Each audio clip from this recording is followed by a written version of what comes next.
Artlist.io.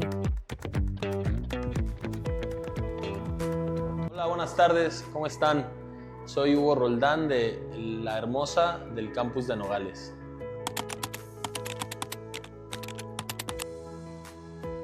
A mí me motivó dar ese paso de obediencia en Cristo. En el pasado vivía una vida de pecado y lejos de la palabra y de los mandamientos de Dios.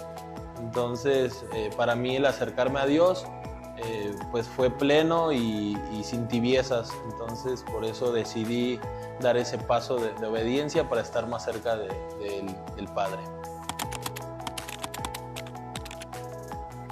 Mi vida cambió totalmente, ya que en el pasado pues vivía una vida gris, sin sentido, y para mí dar este paso de obediencia y renacer de nuevo en Cristo, bautizándome pues bajo el agua, fue renacer totalmente, tanto física como espiritualmente. Mi vida cambió totalmente, no hay día que no sienta la presencia del Espíritu Santo, y ahora Él es quien me guía, y pues a pesar de las adversidades y de las pruebas que se me siguen presentando día con día, pues yo confío plenamente en Él.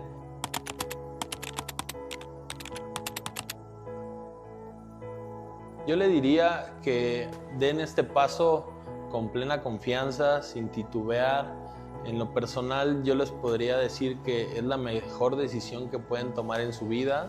El día que yo salí del agua en el campus de La Hermosa, en mi bautizo, les podría, no tengo palabras realmente para describir la sensación tan plena que se siente. La presencia de Dios es increíble. Entonces yo los invitaría a que den ese paso para que puedan saber de lo que les hablo, pero no se van a arrepentir, va a ser uno de los mejores días de su vida.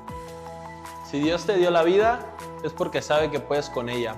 Yo te invito a que la vivas de su mano. No hay mejor decisión que caminar junto al Padre.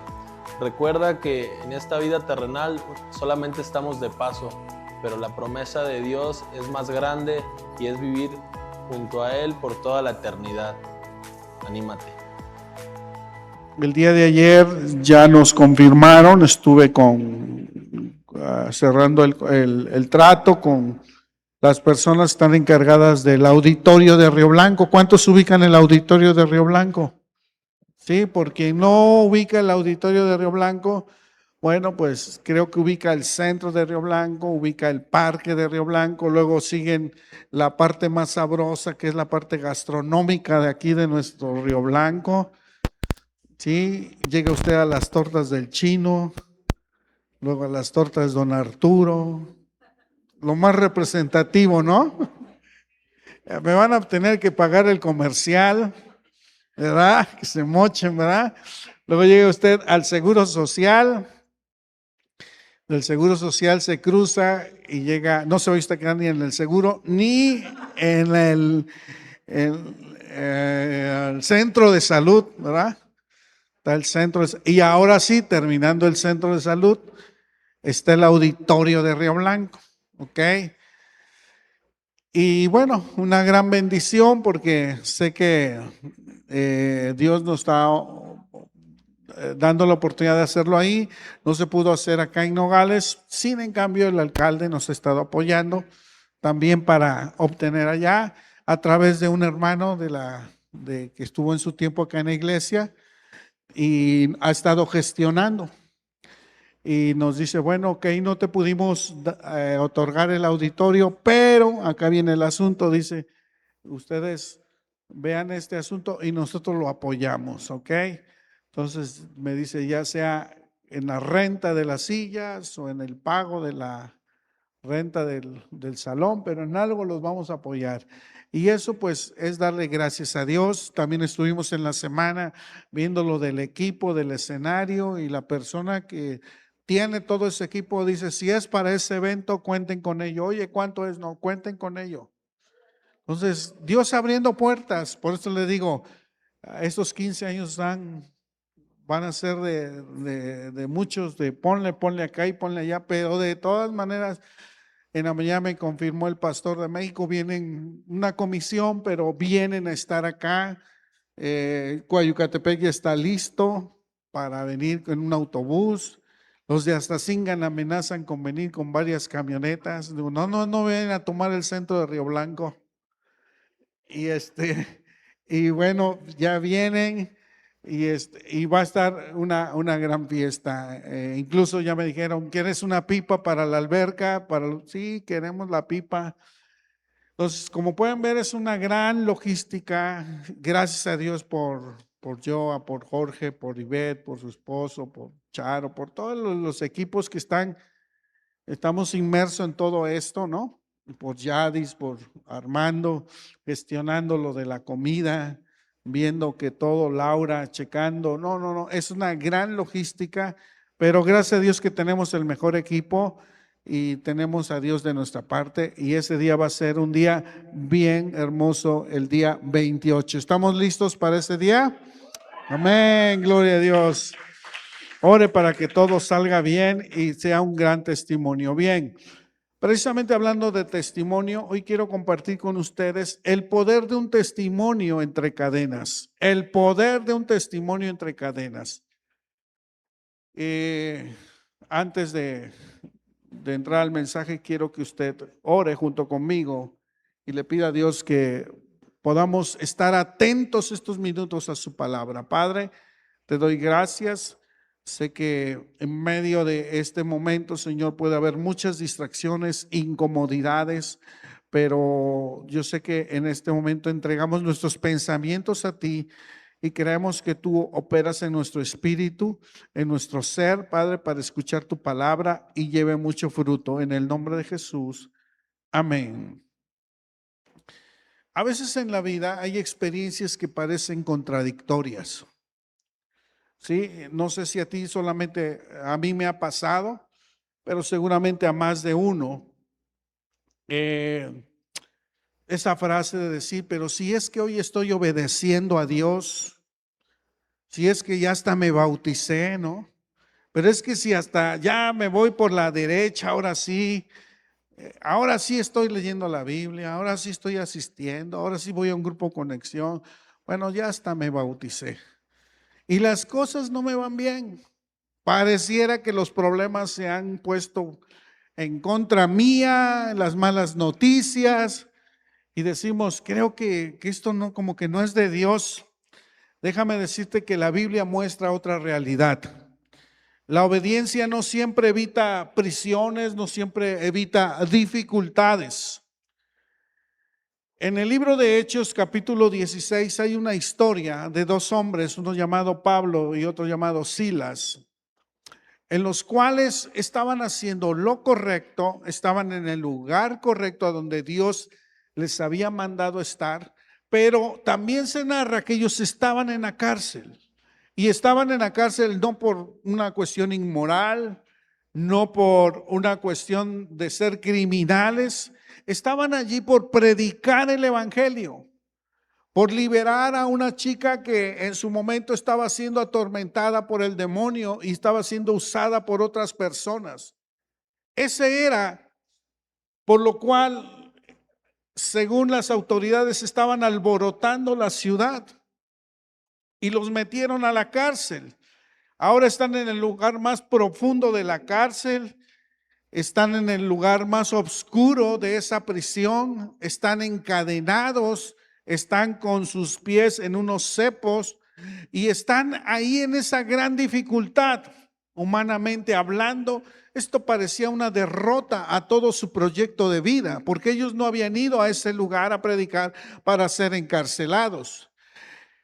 Y a ojos humanos esto era una derrota. Sin embargo, el cielo decía otra cosa. Y el cielo decía que eso que estaban pasando iba a ser una victoria para que una familia conociera de Jesús y rindiera su vida a Jesús.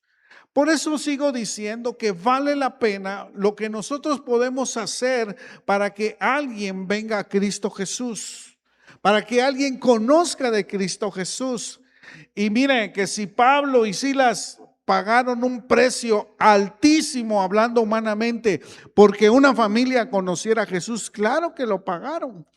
Y usted tiene ahí a estos dos hombres en medio de la noche, dice la escritura en capítulo 16, verso 25, dice, pero a medianoche,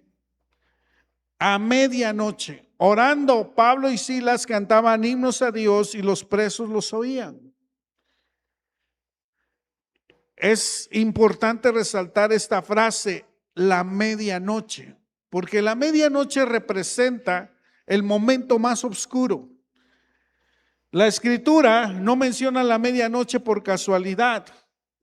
La medianoche era la hora del cansancio, era la hora del dolor, la hora del frío, la hora donde parece que Dios guarda silencio. Literalmente no sé cuántos de ustedes han pasado en dificultades que pareciera que el dolor te está esperando a medianoche, que pareciera que se te va el sueño a medianoche. Pareciera que la angustia llega cuando a medianoche, cuando todos están dormidos y tú no puedes dormir porque estás preocupado por esto, por aquello, o porque de momento te está dando un dolor y porque ya en la madrugada cuando te das cuenta ya estás en el hospital. Pareciera que la medianoche es ahí a donde se ciernen todas las angustias, las dificultades.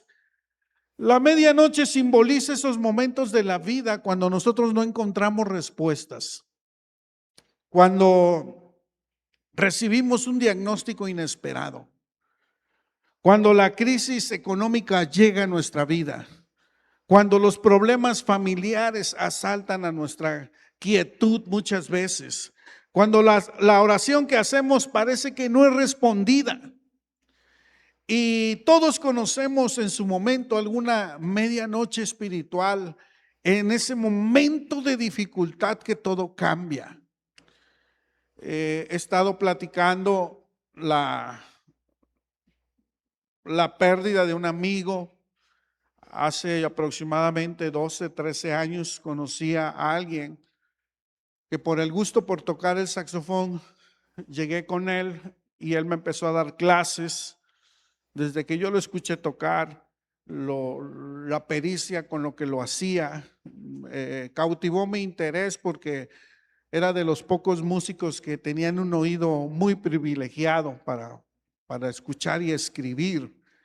Y entonces empezamos a tener una amistad y de esa amistad entramos a una parte de yo decirles qué era, a qué me dedicaba, y entonces él me empezó a tener confianza y a partir de ese momento por años siempre se dirigía conmigo como Paz, oye Paz, y me decía así, no me decía por mi nombre ni por otra cosa, me decía Paz.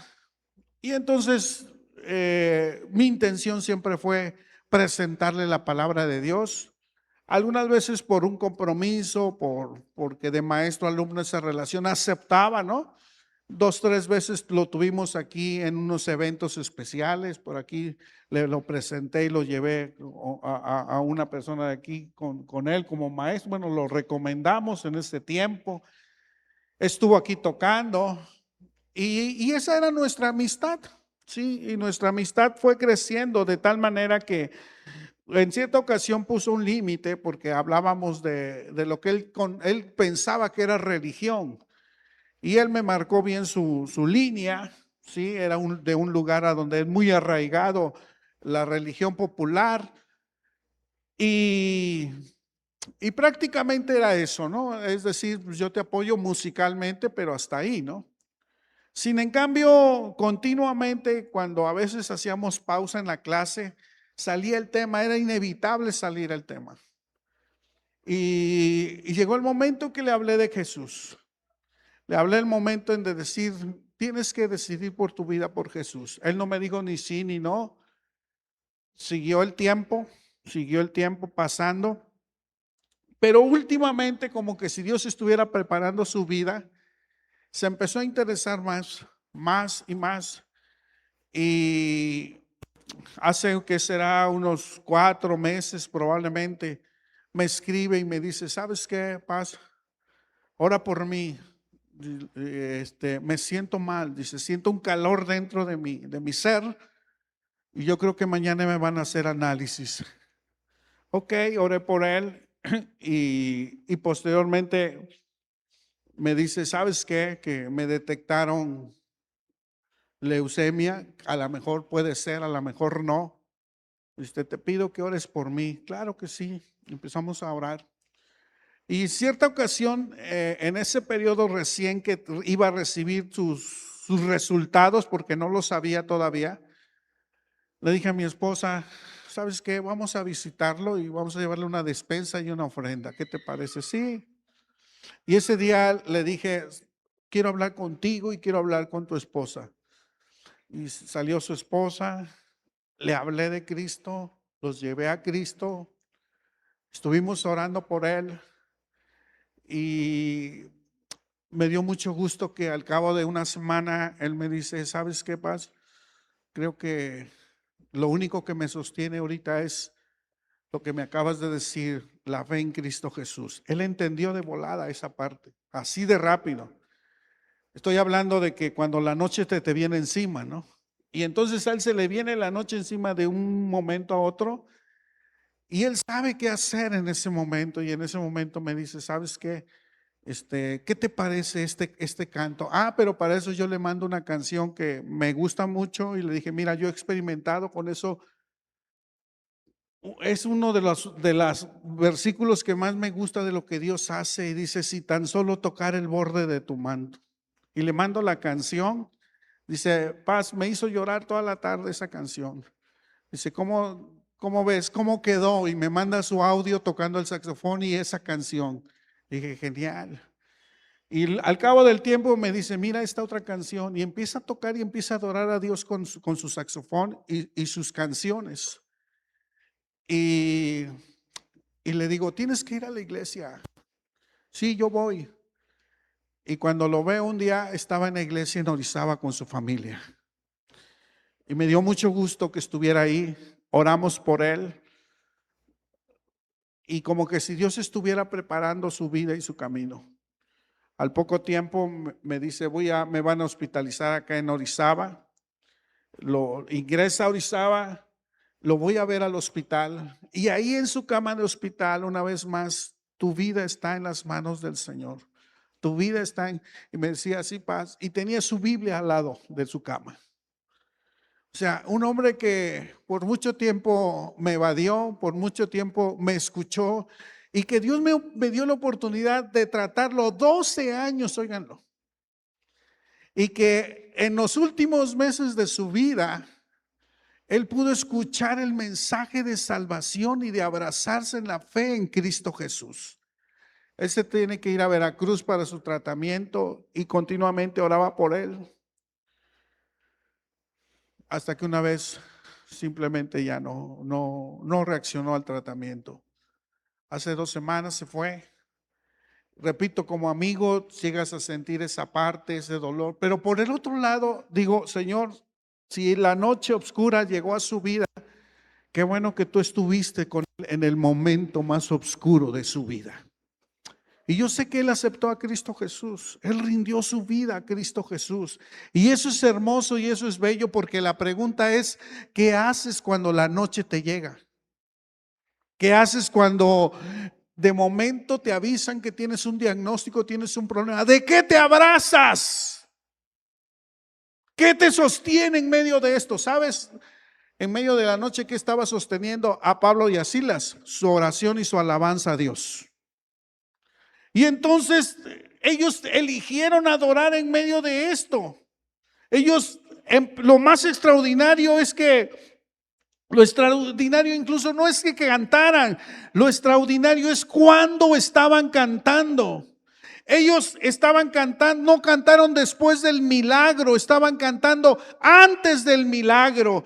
Ellos estaban en ese momento, no estaban adorando porque eran libres.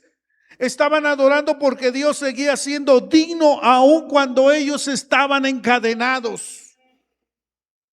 Por eso he dicho algo y apréndetela y hoy sal con esta frase de tu vida. La fe madura no adora por las circunstancias. Porque es fácil venir a cantar cuando todo te va bien, ¿no? Es fácil adorar a Dios cuando todo va bien. Pero la fe madura adora a Dios por lo que Él es.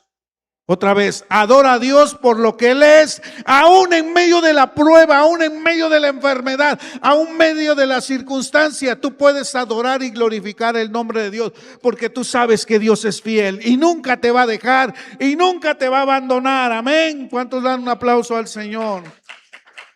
Y ahí tienes cantando a Pablo y a Silas, encadenados en una cárcel. Y dice la escritura, Lucas agrega un detalle y dice que los presos los oían. Yo creo que esos presos guardaron silencio. Algunos no sé si ya querían dormir, pero otros empezaron a escuchar esa rareza de cantos en medio de la prisión. Ellos estaban acostumbrados a escuchar gritos. Ellos estaban acostumbrados a escuchar maldiciones, quejas, gritos de desesperación. Y en ese momento, en esa noche, escucharon algo diferente. Escucharon a dos hombres adorando en medio del sufrimiento. Hago un paréntesis, un comentario. Me decía mi hijo que día, ya lo había visto, dice, oye, ¿qué te pareció esa intervención del grupo Miel San Marcos en la prisión? No sé cuántos vieron ese video de ahí en El Salvador, en esas prisiones bien tremendas. Tuvieron la oportunidad, les dio la oportunidad el presidente de entrar con el grupo de alabanza de Miel San Marcos. Y cuando estás viendo el video de la adoración en medio de la prisión, de verdad que a mí se me quebrantaba el corazón. Porque dije, no manches, uno que está libre, a veces no tienes la oportunidad. Yo creo que a lo mejor estando ahí, por eso te inspiras o por eso se inspiraba la gente, ¿no? Pero era un mover de la presencia de Dios tremendo. Entonces yo me imagino en ese tiempo, no estaba Miel San Marcos ahí con Pablo y con Silas, pero creo que su concierto que estaban dando estaba llegando al corazón de cada preso que estaba ahí. Y entonces la pregunta es, cuando llegas a la crisis, ¿nuestro entorno escucha fe o escucha queja? Cuando estamos en un momento de crisis, nuestro entorno, ¿qué escucha de nosotros?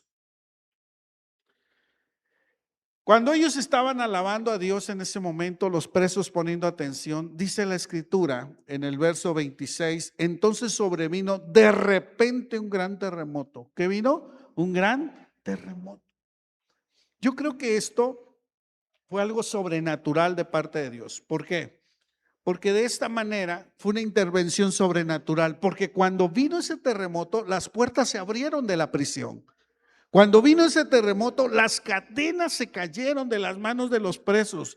Cuando vino ese terremoto, los cepos fueron quebrados. Y Dios demostró que ninguna prisión humana puede limitar su poder. Y en medio de ese gran milagro, entonces viene el milagro que tenía un propósito inesperado. Porque mientras para unos estaban viendo un milagro grande, el que se abriera las puertas, para otra persona que era responsable de esa cárcel, estaba diciendo, hasta aquí llegó mi vida. Porque él sabía que si los presos se escapaban, se iban, él tenía que pagar con la muerte según la ley romana. Yo me imagino que tenía ya lista la espada para quitarse la vida a ese carcelero, que era el responsable de los presos. Cuando vio las puertas abiertas, cuando seguramente escuchó el garabío de los presos, él ha de haber pensado, ya ahorita todos se fueron, ya me metí en un problema, va a venir el imperio romano y voy a pagar con mi vida. Y entonces, antes de que el imperio me quite la vida, mejor yo me la quito. Y en ese momento, cuando él estaba dispuesto a quitarse la vida, se escucha un grito desde el fondo de la prisión. Y ese era Pablo que le estaba gritando, no te hagas ningún mal, pues todos estamos aquí. Cuando se escucha eso desde el fondo, me imagino que este hombre no la creía. Y acá viene este momento tan importante de este relato, porque el milagro no ocurrió para que Pablo escapara, ni Silas. El milagro ocurrió para que el carcelero fuera salvo. Qué importante, porque cuando nosotros vemos algunas cosas, Dios está mirando otro propósito y está diciendo, esto lo voy a usar para que alguien me conozca. Y entonces hay una verdad poderosa. Muchas veces queremos que Dios nos saque inmediatamente de nuestros problemas, pero sabes, cuando estamos inmersos en el problema, inmersos en la crisis, siempre habrá alguien que pueda ver en nosotros la fe que tenemos en Dios, y Dios tiene un propósito más grande que el alivio temporal. A veces Dios abre las puertas para que otros se encuentren a Cristo en medio, cuando nosotros estamos pasando en esa crisis. ¿Por qué? Porque cuando el mundo ve un testimonio real, hace una pregunta correcta. Cuando ve que ellos no se escaparon, lo primero que dice este carcelero, la pregunta del millón, y dice, señores, ¿qué debo hacer para ser salvo? ¿Qué debo hacer para ser salvo? Fíjate lo importante de la pregunta. El carcelero no dijo, oigan, ¿por qué pasó este terremoto? No preguntó, oigan, ¿por qué se rompieron las cadenas? ¿O qué clase de poder tienen ustedes? No preguntó eso. La pregunta exacta y correcta en ese momento fue, ¿qué debo hacer para ser salvo? Y sabe, esto preparó el corazón de este hombre para recibir el evangelio. ¿Por qué? Porque precisamente nuestro mayor testimonio a veces no es el milagro, sino nuestro mayor testimonio es esa vida que es transformada, que la gente te pregunta, ¿qué debo hacer para ser salvo? Y ahí tienes a este hombre preguntando en medio de la adversidad. Y Pablo le contesta, lo único que tienes que hacer es creer en ¿quién? En el Señor Jesucristo. Y cuando creas en el Señor Jesucristo, le lanza una promesa, y serás salvo tú y toda tu casa. ¿Quién será salvo? Tú y toda tu casa. Oh, amén. Yo no sé cuántos tienen la esperanza de que toda su casa sea salva. Amén. Tus hijos, tus nietos, tus parientes, óiganlo, sean salvos. ¿Por qué? Porque el evangelio entra a una casa para transformar la vida. Y vea, observemos cuidadosamente este orden. Ellos primero escuchan la palabra, dice el verso 32. Y le hablaron la palabra del Señor a él y a todos los que estaban en casa.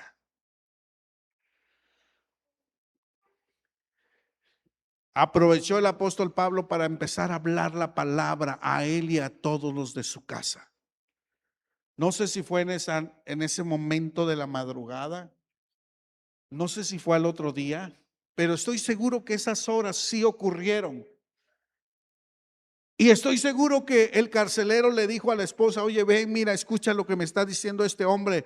A ver, hijo, ven, hija, ven, tráete a tus hijos, tráete a mis nietos, vengan a escuchar.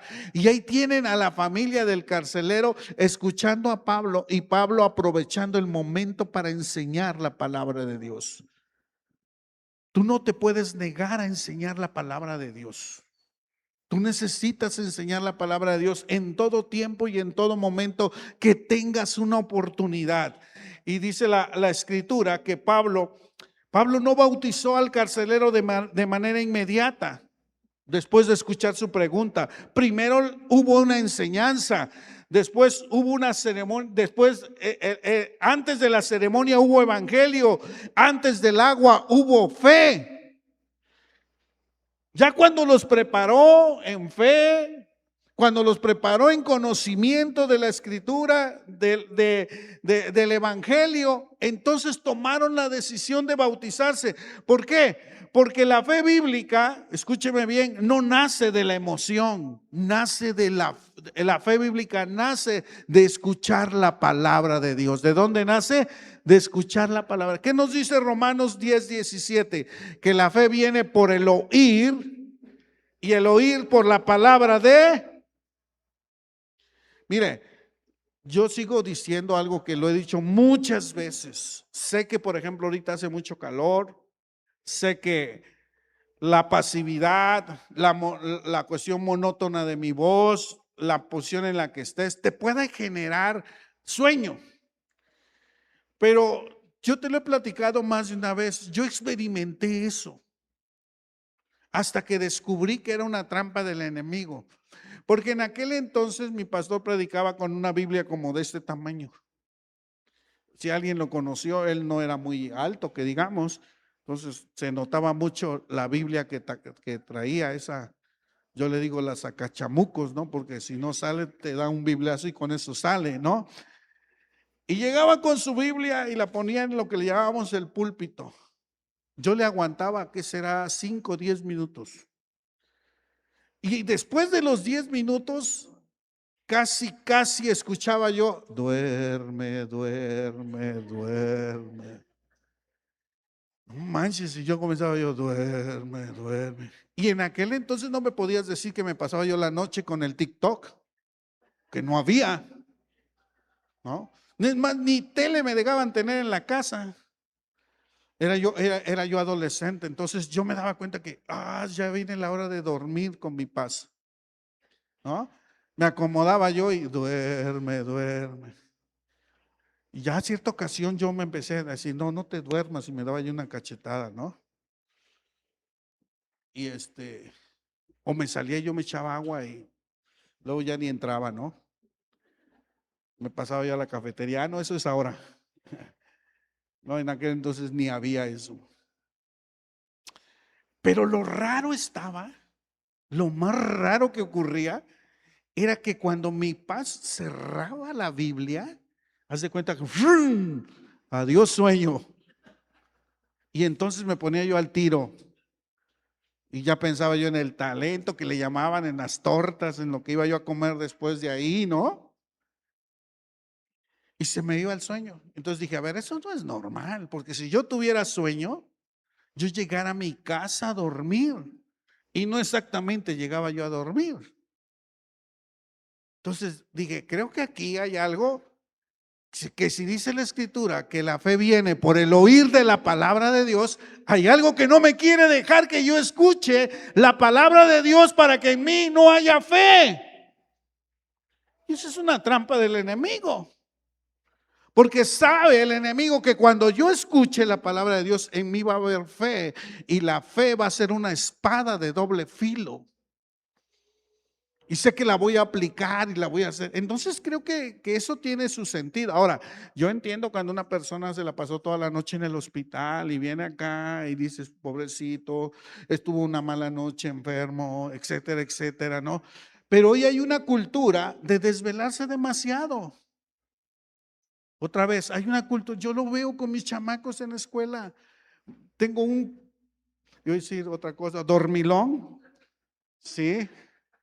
Que ya lo conozco, que ese cuate todo el tiempo se la pasó durmiendo. Y una vez le digo, oye, ¿por qué te la pasas durmiendo?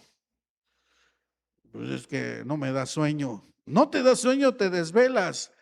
Pues yo por eso ahorita te digo algo, papá. Y yo sé que a los adolescentes no les va a gustar.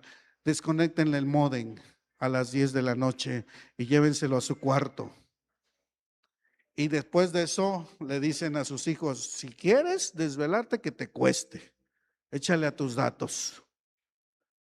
Pero muchos llegan a la escuela ya sin querer hacer nada. Y de verdad que dice uno, bueno, el enemigo tiene tantas estrategias para robarte el que tú puedas escuchar, ¿qué? La palabra de Dios. Imagínate que esa familia no hubiera escuchado la palabra de Dios, no hubiera tomado el siguiente paso. Y último que te voy a decir, que dice que de inmediatamente ellos decidieron bautizarse. Cuando escucharon la palabra, creyeron, tuvieron fe y luego dijeron, nos vamos a bautizar. Y ¿sabes qué? Lucas enfatiza, enseguida se bautizó. ¿Cuándo fue? No esperaron meses, no esperaron años, no dijeron, oye, Pablo, mira, yo creo que ahora que sea yo más santo me quiero bautizar. Ahora como que ya me porte mejor, ahora sí me voy a bautizar. Y eso nunca va a ocurrir. O algunos dicen, ¿sabes qué? No, mira, mejor cuando se resuelvan mis problemas, que ahorita tengo un problema por ahí cruzado y entonces, ahora sí, ¿sabes qué? Los problemas siempre van a existir, esa es la mala noticia. Normalmente era en el Antiguo Testamento, en la iglesia naciente, el bautismo era una respuesta inmediata de obediencia. Tú vas a leer que ellos escuchaban la palabra, creían y luego se bautizaban. Actualmente hay mucha gente que escucha la palabra o medio escucha la palabra, medio creen y obviamente se tardan años en bautizarse. La iglesia primitiva entendía que ese era el bautismo era algo público. Tú te imaginas el momento de la declaración de este hombre que estaba cuidando, que era el responsable de la prisión. Él se debía al imperio romano. Y para un carcelero romano bautizarse tenía un costo. ¿Por qué? Porque ellos reconocían a César como su Señor. Y el que ellos se bautizaran, ahora estaban confesando que Jesucristo era el verdadero Señor. Eso sí implicaba, óigalo, un riesgo, eso sí implicaba vida o muerte. Eso sí implicaba desafiar a un imperio en aquel entonces. Te lo sigo diciendo hoy. ¿Qué implica hoy que te bautices? El que te mojes. Su bautizo era una declaración pública de fe, de tal manera que dice la Escritura que el evangelio alcanzó a toda su casa. Yo conozco a muchas personas que me dicen, pastor, yo soy el primero que me bautizo de mi familia. Es más, acá hay jóvenes o personas que de su casa no viene nadie, solamente ellos. Y ellos han sido los valientes para desafiar y decir, yo me voy a bautizar.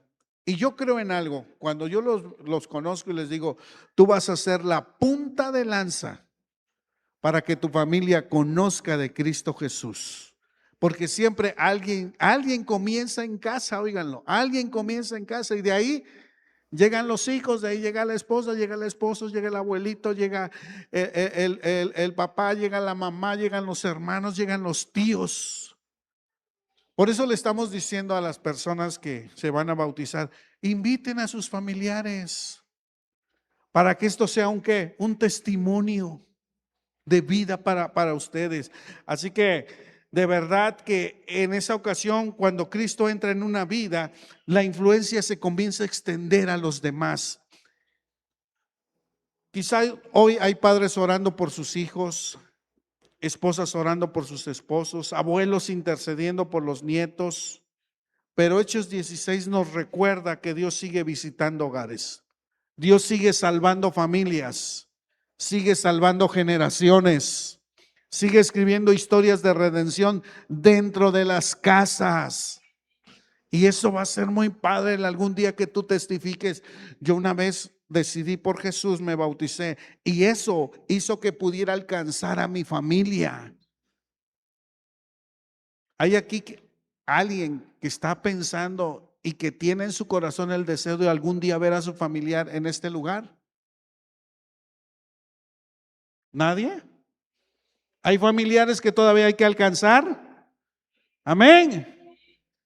Pues mira, así como ahorita, si tú volteas ya no hay lugar. Tendríamos que abrir la tercera reunión. Y en Orizaba ya no tenemos lugar, tendríamos que abrir la segunda reunión para ellos. Y yo tendría que aparecer en un holograma o en un video, o en algo, no sé. Que Dios levante predicadores, sígale, pero eso no nos va a frenar para que el evangelio siga creciendo. Y yo creo que la iglesia va a seguir creciendo. ¿Cuántos lo creen? Amén. Denle un aplauso al Señor.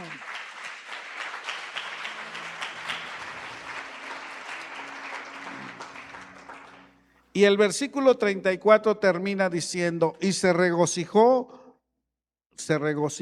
con toda su casa de haber creído en Dios. Usted se imagina esa familia bien contenta por haber rendido su vida a Cristo Jesús. porque el evangelio trae gozo, trae paz, trae bendición. Y yo sé que estamos en estos días en donde estamos viviendo este tiempo, en donde Dios quiere que experimentemos el resultado del evangelio. El temor se convierte en paz, la desesperación se convierte en esperanza, la culpa se convierte en perdón, la muerte se convierte en vida. Así que en aquella noche ocurrió un bautismo, hubo milagros, cadenas fueron rotas, experimentaron la libertad de Cristo. Hombres creyeron a Jesús en esa noche. Hubo gente que rindió su vida a Jesús y termina la historia con una familia llena de gozos, llena de bendición, que fue bautizada. Y ahí la iglesia de Filipos. ¿Tú te imaginas? ¿Quién iba a imaginarse que después de estar en la cárcel ahí iban a hacer una iglesia? ¿Tú te imaginas lo que Dios tiene para tu vida hoy que rindas tu vida a Jesús? Dios tiene grandes expectativas para ti y para tu familia. Póngase de pie.